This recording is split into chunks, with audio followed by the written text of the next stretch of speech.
And money does not make me, bro. Money does not make me. And I say this as a guy that has a lot of money, so it sounds hypocritical for a person that doesn't have money. Like, oh, this guy. Can I ask you how much money you have? Like, what's your net worth? I'm not going to tell you. Yeah. No chance. Not going to find anything. And the reason you're not going to find anything is because I've learned a lot about how Asians move. I spent, in fact, it was about 8 to 12 months sitting around a fire.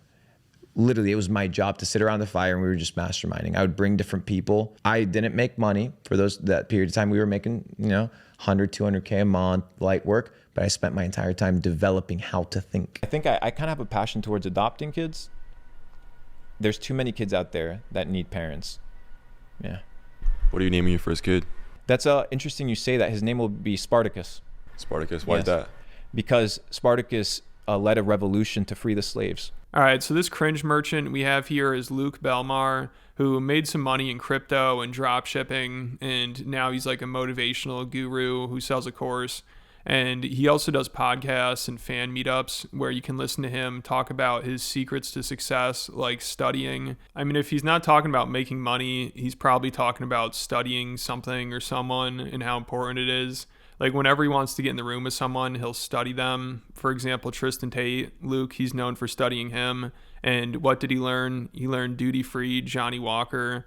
Next thing you know, he was sipping the fucking Johnny Walker in the war room by himself with Tristan, chilling. Why? Because he studied. Dude, every guy that I want to get into the room with, I know as much as I can about them. For example, Tristan Tate. He pulled up a video, his favorite whiskey, Johnny Walker. What do I do at Duty Free? Fucking Johnny Walker. That night, sipping the fucking Johnny Walker in the war room by myself with him, chilling. Why? I studied, bro. I knew what he liked. That's it. Use it. Utilize that information. Guys, the world's yours for the taking. At Tristan Tate's house last month, I knew his favorite whiskey was Johnny Walker Blue Label because I'd studied him. Yeah, so studying can get you places. There's no better example of that than Luke's Tristan Tate Duty Free fucking Johnny Walker story. Hopefully people can utilize this information. I mean, Luke is dropping some knowledge.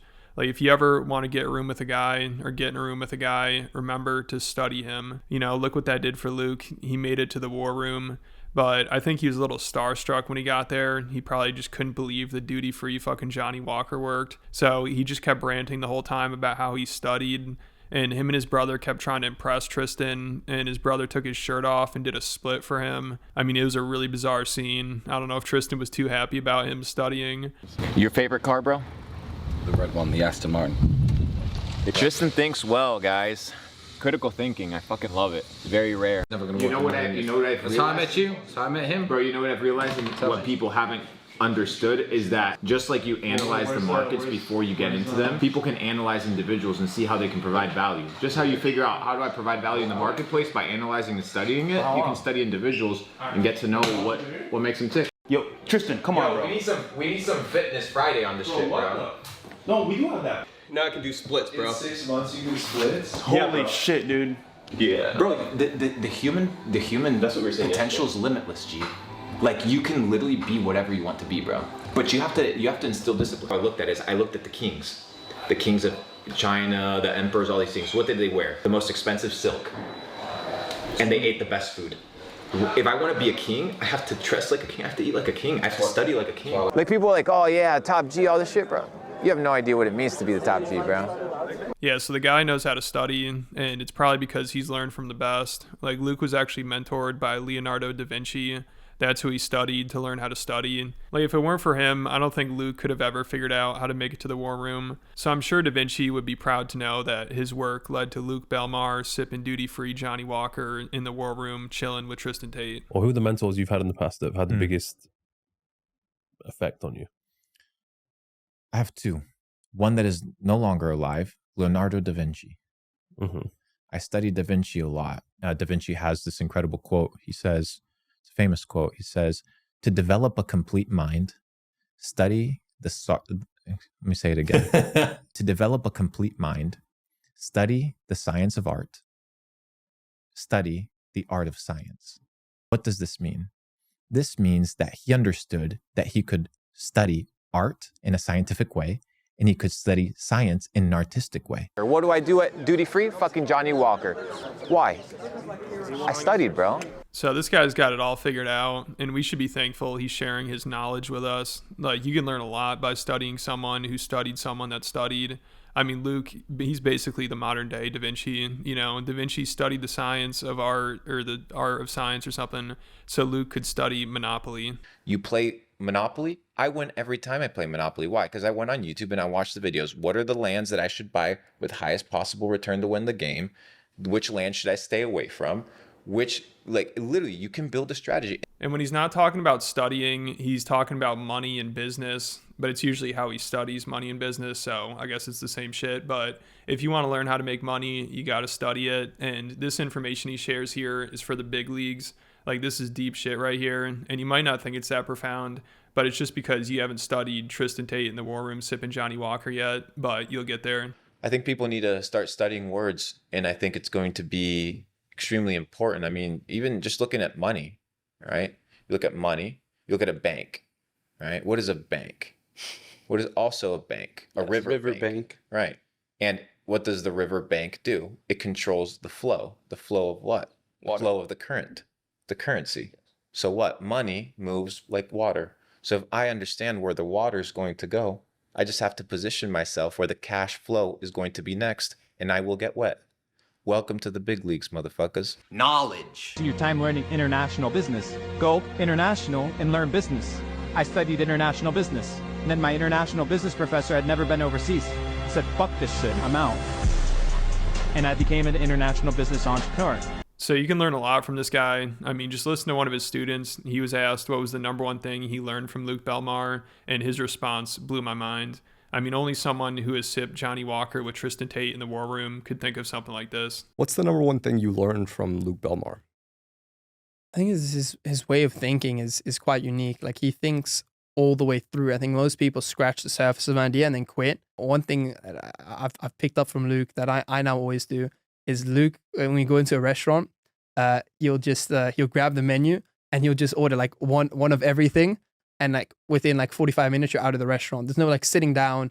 I would like one again steak tartare, please. And the next person, he just orders a bunch of starters, a bunch of mains. It's just like the way he moves is just like, it makes complete sense to do that. Like, why sit and wait, have everyone order individually? And one time Luke was on a podcast and he started to get annoyed that the hosts weren't studying him enough. Like, they must not have gotten him any Johnny Walker or something. So he was pissed and he almost snapped at them because they didn't understand his truth or something like that. I'm not really sure what's going on, but all I know is if these hosts ever want to get in a room with Tristan Tate, they definitely need to work on their studying. I'm going to continue doing what I've done. Continue building Capital Club. So you're not going to blow it on a Lambo? I don't need a Lamborghini. You're not into cars at all? I mean, if you were listening to me. I was, but you said McLaren, you didn't say Lambo. You said McLaren. Come on. You said McLaren. You said McLaren. You can't do this to me. You already know my ethos. You know what I stand for. You don't want to be happy? I didn't say that. It's not my pursuit, because happiness is a chemical reaction. If you're pursuing a chemical reaction, then it's always going to be fleeting. I'm pursuing experiencing life and pursuing truth. I've said this again and again, but you guys aren't listening to me. I love you guys, but listen to me when I speak. It comes back to truth, guys. Literally all of it. Yeah, so this guy is just hilarious, and he'll act like he doesn't care about money, and he'll be like, I don't want to talk about my net worth, but he loves talking about how much money he makes. I mean, every podcast he does, it seems like if he's not talking about studying, he's talking about money and how much he's spending and how much he's making and how little other people make. And he gets kind of annoyed about it. You know, he's like Wes Watson when it comes to that. And he's always talking about how much his time is worth. And it's so funny because he goes on these podcasts and complains about how he doesn't get offered enough to do other podcasts.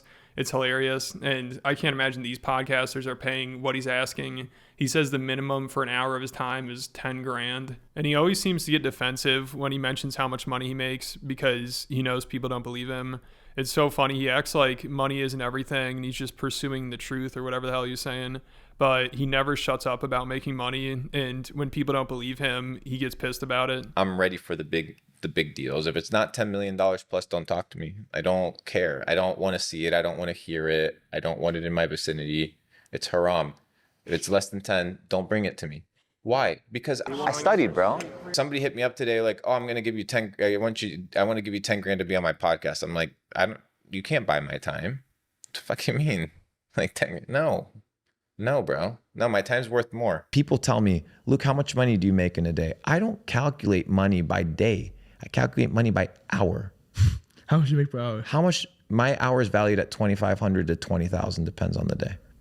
That's what I value my hour at. Yeah. So I will not touch a task under. So this hour is worth $25,000 at a minimum. So when COVID rolled around, which was our first kind of like $1 million day, was $1 million in a day. Light work. I've done $5 million in a day profit. Dude, you have no idea the level of wealth there is out there, and your pee-wee brain can't get it. It's okay. So $5 million is chump change. I see it as a stepping stone to what we're going to be doing in the future. I'm a member of the Ritz-Carlton Reserve. You know how much my membership was? It wasn't free. It was $100 grand, and then $1,000 a month maintenance fee. Have you benefited? Of course.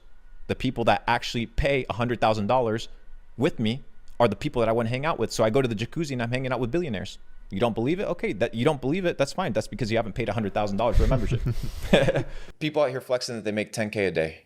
Okay, and I understand to the 99.9%, that's a fuck ton of money. I get it, and so be it, guys. It's a lot of money. You can live off of that. 10K a day. What is that? 300K a month. Mm-hmm. What is that? 3 million a year. 10 years, that's 30 million. 40% taxes. Living expenses, you're left with 15. You just worked 10 years and you have 15 million in the bank. And it's crazy because it seems like Luke is doing a parody of these alpha male guys like the Tates and Wes Watson. You know, like he's trying to make fun of them, but he's being dead serious here. So I think he might be doing a little too much studying. You know, his whole personality is based off of these guys, but it makes for great content. Like this is some of the cringiest shit I've seen in a while. But let me know what you guys think about it. And if you want extra content from me, make sure you check out my Patreon. I recently talked about Jordan Peterson's disastrous appearance on the Joe Rogan Experience. It seems like the troll demons are just ruining that guy's life. It's getting pretty ugly. And I also talked about Tim Pool. He's imploding. And there are over 130 other exclusive videos on there. There's a lot to go through. So if you're looking to study, make sure you check it out. I'll put a link in the description.